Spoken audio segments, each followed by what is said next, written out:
As some of you already know, continuity and differentiability is part of this big and important area called calculus. And it's an area which is widely pervasive. So let me take about a few minutes to talk about various applications of calculus. So practically, every important aspect of nature or human activity that you can think of, it will have some kind of a application of calculus. So the essential thing is, if you can imagine a variable that is changing with respect to a change in another variable, right? And it's changing in different ways, right? The change need not be constant. So that's a complicated phenomenon, but in reality, we find that existing everywhere, right? So one variable, think of a variable that's changing with respect to a change in another variable, and this rate of change itself changes as the second variable changes. So let's think of some examples, right? And then probably you will be convinced that it's everywhere.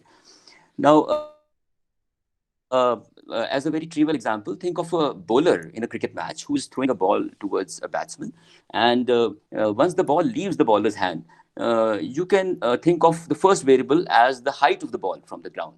And you can think of the second variable as the horizontal distance on the ground from the bowler after the ball leaves his hand. And so think of this first variable, which is the height of the ball, as of the change in the height of the ball with respect to the increasing distance, horizontal distance of the ball. And this is something that is changing as the ball moves forwards, right? So to map its trajectory, to maybe predict its velocity, its direction uh, precisely, we need calculus. We can represent it using mathematical expressions from calculus, right? You can think of, as another example, the pressure in the atmosphere, and how it varies as we go up, as the altitude increases, we go up in height from the Earth's surface. And the rate of change of pressure also changes as we go up, right? The pressure decreases, as probably some of you know. And to model that, also we need mathematical expressions from calculus. Uh, you could think of the geographical terrain, the topology. So think of a hill as an example. To map the terrains of a hill, we need calculus. So you could think of, for example, the first variable as the height of a point on the hill, any point on the hill, the height from the sea level, let us say, and think of this other variable as the xy coordinate, right? So how does the height of a hill changes as the xy coordinate on the latitude longitude coordinate, which is the xy coordinate on the Earth's surface, changes, right? So this also could be expressed precisely using expressions from calculus. And one could find, for example, the map the hilly terrain, map a valley. You could even think of, let us say, the depth of a valley, right?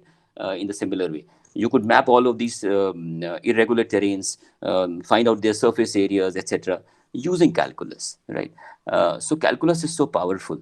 So so think of simple objects, right? Two-dimensional objects. So if the objects are very simple in the sense of having very straight sides in a polygon, let's say a square or a rectangle or stuff like that, or a pentagon, then it might be easier to find their area, or let us say equivalent 3D objects, a sphere or a cube or a cuboid.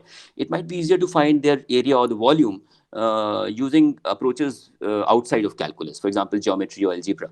But if the objects were not of regular shape, right? So think of irregular shaped objects.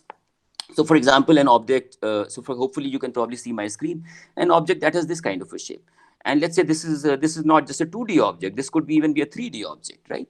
So to find the area and volume of this kind of an object, you need calculus, right? So calculus has that power. You can't find it precisely otherwise.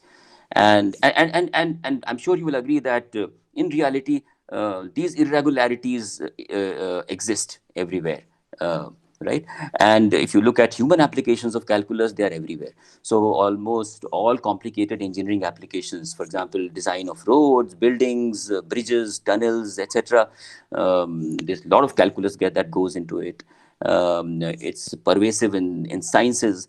almost every major topic in physics will use calculus to treat a particular phenomenon. For example, there's a lot of calculus in astronomy to project the trajectory of a rocket and a satellite joins in orbit, to project that behavior.